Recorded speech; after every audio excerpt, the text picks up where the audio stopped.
Berangsur pulih akan disampaikan dua jurnalis Kompas TV, ada Edi Olin di Kupang, Nusa Tenggara Timur, dan Luis Sikone di Kabupaten Timur Tengah Utara.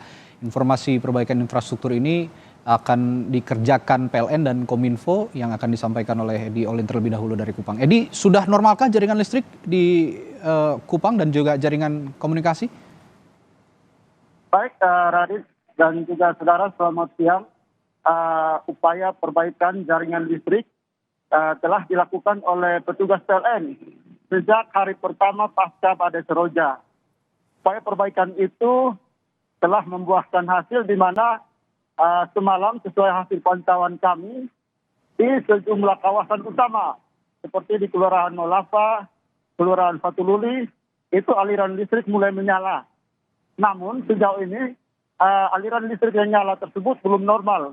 Hal ini disebabkan karena petugas masih melakukan pemadaman sementara untuk terus bisa melakukan perbaikan jaringan listrik. Hal yang sama juga terjadi pada perbaikan jalur telekomunikasi yang dilakukan oleh pihak Kemenkominfo, di mana hingga saat ini jaringan telekomunikasi belum benar-benar pulih. Di sejumlah tempat di Kota Kupang itu masih ada spot yang blank dari jaringan telekomunikasi. Radit. Ya, itu tadi soal jaringan listrik dan jaringan komunikasi yang berangsur pulih, namun masih parsial sekarang kehadirannya di sana. Bagaimana dengan pelayanan publik di sana? Apakah sudah ada perbaikan pelayanan publik setelah bencana yang melanda di sejumlah daerah di Nusa Tenggara Timur, Edi? Baik, Radit. Untuk pelayanan publik, juga hasil pantauan kami sejak kemarin hingga hari ini, seperti di Dinas Kependudukan dan Catatan Sipil Kota Kupang, itu belum bisa dilaksanakan. Hal ini karena terkendala dengan jaringan arus listrik yang belum ada, yang belum dipasok oleh pihak PLN, dan juga jaringan internet yang belum benar-benar pulih. Untuk itu pihak Dispatel juga meminta warga untuk bersabar untuk mengurus semua keperluan administrasi kependudukan. Namun di bagian Samsat itu sudah berjalan normal.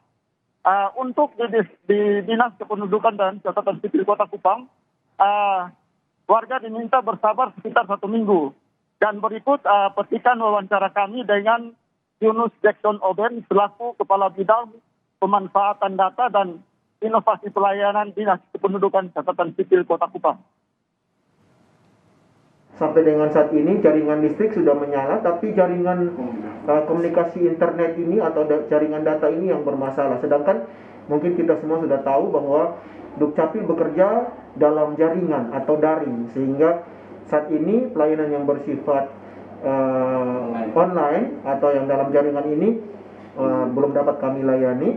Tapi seperti pelayanan manual seperti legalisir, pengambilan formulir, dan juga pengambilan akta-akta dan KTP ataupun dokumen-dokumen adminduk lainnya yang belum sempat diambil oleh masyarakat, kami layani sampai dengan jam selesai kantor. Demikian yang dapat kami sampaikan dari Kupang. Radit, kembali ke studio. Ya, itu dari Kupang disampaikan jurnalis Kompas TV Edi Olin. Dan selanjutnya kita akan ke Kabupaten Timur Tengah Utara. Ada rekan kami Lius Sikone, jurnalis Kompas TV di sana. Lius, kemarin di lokasi pengungsian belum ada sambungan listrik. Bagaimana dengan hari ini? Baik rekan Radi juga pemirsa Kompas TV. Untuk kondisi wilayah Timur Tengah Utara saat ini dapat kami laporkan bahwa untuk kondisi penerangan listrik hingga saat ini masih belum normal. Kondisinya masih sama seperti hari-hari sebelumnya. Masih berada dalam suasana kegelapan bila di malam hari. Kondisi warga terdampak banjir yang berada di posko pengungsian, sebagian masih terus bertahan di posko pengungsian, sedangkan sebagian warga sudah mulai kembali ke rumah dan melakukan pembersihan kecil-kecilan. Sebagian warga yang masih berupaya bertahan di posko pengungsian karena kendalanya adalah agar bisa mudah mendapatkan logistik seperti bahan makanan. Sedangkan untuk kembali ke rumah mereka belum bisa karena banyak reruntuhan pasca banjir.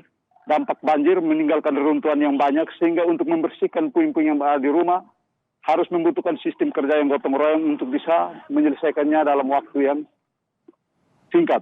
Namun untuk saat ini kalau membersihkan sendiri warga memilih untuk tidak membersihkan karena kondisinya masih sangat parah. Informasi yang kita dapat pagi tadi dari pihak TNI akan melakukan kerja bakti untuk melakukan pembersihan. Namun di lokasi sampai saat ini pantauan kita belum ada aktivitas dari pihak manapun untuk melakukan pembersihan di rumah warga terdampak banjir. Ya. Demikian, Radi. Kondisi malam hari masih bercahayakan lilin, masih gelap gulita, dan ini tentu harus jadi perhatian bersama. Lalu bagaimana dengan bantuan untuk warga? Anda sempat menyinggung tadi soal sembako masih sangat dibutuhkan oleh warga. Sejauh ini bagaimana penyaluran bantuan di sana? Apakah sudah banyak yang terpenuhi? Soal penyaluran bantuan ke posko pengungsian berkaitan dengan pakaian, bahan makanan, juga alas tidur dan kebutuhan bayi dan obat-obatan sehingga saat ini terpenuhi dengan baik. Kendala warga hanya satu saja, bila ingin kembali ke rumah akan menjauh dari posko pengungsian sehingga terkendala soal kebutuhan makan. Juga di rumah mereka belum bisa ditempati karena kondisinya harus membutuhkan pembersihan yang banyak. Ya, artinya kebutuhan sandang, pangan, papan saat ini berangsur sudah masuk ke wilayah Timur Tengah Utara. Lalu banyak warga Lius yang rumahnya rusak karena banjir bandang. Apakah nantinya akan ada bantuan untuk perbaikan rumah terdampak dari bencana yang menimpa di Nusa Tenggara, maksud kami di Timur Tengah Utara ini? Rencana pemerintah akan memberikan bantuan sesuai dengan kondisi kerusakan yang ada. Namun hingga saat ini belum ada informasi resmi dari pemerintah soal pagu dana untuk bantuan warga terdampak banjir. Ini akan diplotkan sekian biaya yang akan diplotkan dari pemerintah daerah. Hingga saat ini pemerintah daerah masih sebatas melakukan rapat koordinasi antar instansi. Belum ada action lapangan atau pernyataan resmi soal upaya yang akan diberikan kepada warga. Ya, tentunya pemerintah setempat harus bergerak cepat, mengingat selain bencana saat ini juga masih dalam masa pandemi COVID-19. Terima kasih Lius Sikone melaporkan langsung dari Timur Tengah Utara, dan sebelumnya ada rekan kami Edi Olin yang melaporkan dari Kota Kupang, Nusa Tenggara Timur. Terima kasih rekan-rekan, sehat selalu.